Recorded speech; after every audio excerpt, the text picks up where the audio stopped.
केजरीवालांचा पण पराभव झालाय। काँग्रेसला आणि केजरीवालला दिल्लीच्या जनतेने धू धू धू धू धुतलाय। खरं तर काँग्रेस पार्टी ही आपल्या स्वकर्तृत्वाने हरलेली आहे।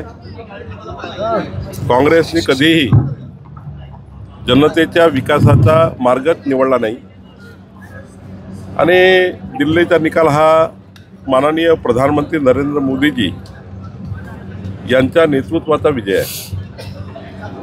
देशाच्या जनतेने हे स्वीकारलं आहे, डबल इंजिन सरकारच विकास करू शकतं आणि म्हणून महाराष्ट्राच्या आणि देशामध्येही आपण बघितलं, देशाच्या 75% भूभागावर भारतीय जनता पार्टीचे सरकार एवढा करता आले की मोदींच्या नेतृत्वामध्ये जनतेला आता विकास दिसतो आहे। डबल इंजिन सरकारच्या माध्यमातून विकसित राज्याचा संकल्प होणार आहे आणि त्यामुळे आता दिल्लीच्या कार्यकर्त्यांना, तिथल्या नेत्यांना, माननीय केंद्रीय नेतृत्वाचं मी खूप खूप अभिनंदन करतो, आभारी मानतो।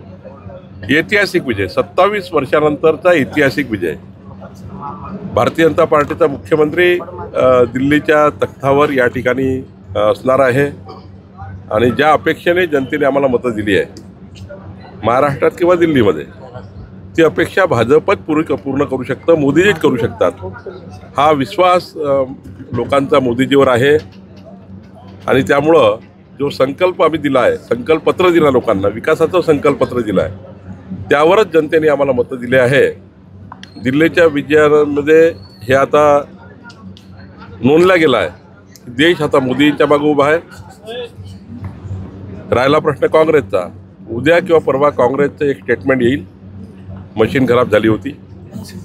ऑलरेडी काल नाही, दिल्लीमध्ये मशीन खराब झाली होती, तर हे आता चालू होईल उद्यापासून।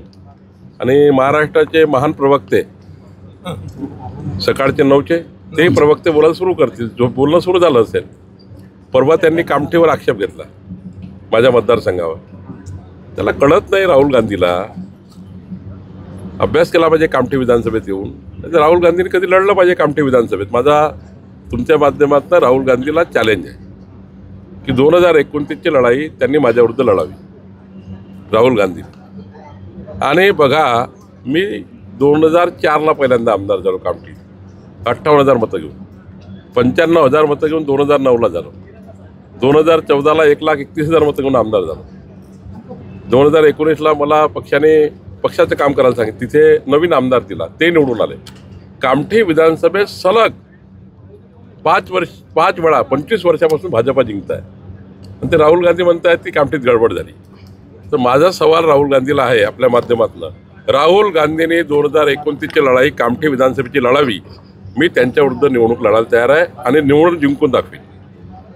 माझी जनता, आमचे कार्यकर्ते प्रचंड निष्ठावान आणि जनता प्रामाणिक आहे। माझे 1.5 लक्ष परिवाराची घरगुती संबंध आहे आणि त्यामुळं कामठी विधानसभेबद्दल राहुल गांधींनी बोलू नये, उद्या जाहीर करावं राहुल गांधींनी।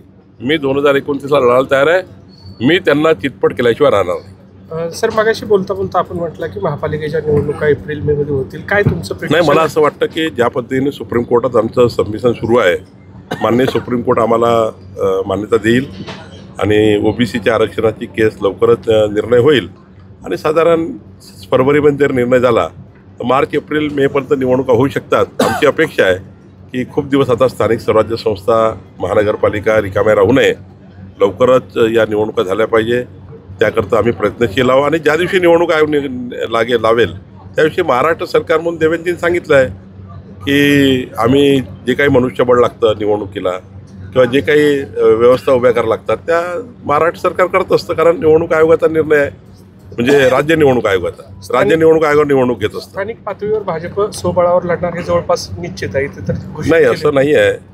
आमचा महाराष्ट्राचा निर्णय आहे महायुतीचा, पण शेवटी आम्ही स्थानिक जे आमचे युनिट आहे त्या युनिटला एकदा विश्वासात घेऊ। शेवटी ही निवडणूक स्थानिक असल्यामुळं स्थानिकच युनिट त्याच्यात निर्णय करतं, पण महाराष्ट्र म्हणून आम्ही निर्णय केला आहे की भारतीय जनता पार्टी आणि महायुती सोबत निवडणूक लढली पाहिजे। हो, प्रत्येक भाजपचे जे मंत्री आहेत 13 मंत्री त्यांच्याकडे खासगी पीए नेमण्यात आलेला आहे। अशाच प्रकारे महायुतीचे जे इतर मंत्री आहेत त्यांच्याकडे पण खासगी पीए नेमण्यात येणार आहे। खासगी पीए वगैरे नाही आहे। भारतीय जनता पार्टी आणि पक्षाचा समन्वय आणि मंत्रिमंडळाचा समन्वय मंत्री महोदयाचा, म्हणजे त्या खात्यामध्ये होणारे निर्णय समाजाच्या शेवटच्या व्यक्तीपर्यंत पोहोचवण्याकरता भारतीय जनता पार्टीचा एक कार्यकर्ता जर अधिकृत असला तर त्या खात्याचे निर्णय पक्षातर्फे आम्ही घरोघरी पोहोचू शकतो. कारण पक्षाची युनिट फार मोठा आहे. आज समजा मी एखादा निर्णय घेतला आणि या पक्षाच्या कार्यकर्त्याला सांगितलं, हे कार्यकर्ते घरोघरी जातील. त्यामुळे एक पक्षाचा अधिकृत कार्यकर्ता मंत्री महोदयाकडे असावा, आमच्या मंत्री महोदयाकडे. एकनाथ शिंदे अजूनही नाराज आहेत, यामध्ये काही तथ्य आहे? हे बोलले का एकनाथ शिंदेची नाराज आहे म्हणून? तथ्य आहे का असं? तेच एकंदरीत काही नाही हो. एकनाथ शिंदे सारखा एक चांगला सज्जन कार्यकर्ता जो या राज्यामध्ये त्याग करणारा कार्यकर्ता आहे. त्यांनी त्यावेळी बघा, तेव्हा त्यांनी हिंदू हृदय सम्राट बाळासाहेब ठाकरे यांचे विचार घेऊन त्या ठिकाणी अनेक गोष्टीचा त्याग केला. 2019मध्ये बघा, त्यांनी तेव्हाही त्यांना मुख्यमंत्री होता आलं असतं, पण उद्धव ठाकरेजींनी त्या ठिकाणी त्याला होऊ दिलं नाही. एकनाथ शिंदेजींना, उद्धवजींना स्वतः व्हायचं होतं. एकनाथ शिंदे सारखा कार्यकर्ता पक्षात असताना त्यांना मुख्यमंत्री उद्धवजींनी का नाही केलं? उद्धवजी मी आणि माझा मुलगा दोघात फसले राहिले आणि त्याचं वाटोळं झालं. त्यामुळे मला असं वाटतं की आता आमचं सरकार आलं आहे. एकनाथजी अत्यंत चांगल्या 4 खात्याचे मंत्री आहेत, उपमुख्यमंत्री आहेत, चांगलं काम करत आहेत. आम्ही चांगलं काम करतो आहे. युती मजबूत आहे. महायुती त्या ठिकाणी प्रचंड ताकदवान आहे आणि ही महायुती पुढचे 25 वर्ष महाराष्ट्रामध्ये सरकार चालवेल आणि आमचं महायुती ही महाराष्ट्र आणि देशामध्ये विकसित महाराष्ट्र करेल.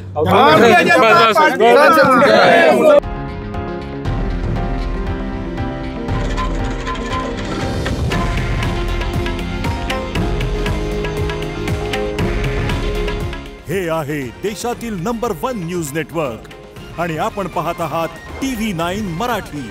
काळजी तुमची, हित महाराष्ट्राचं.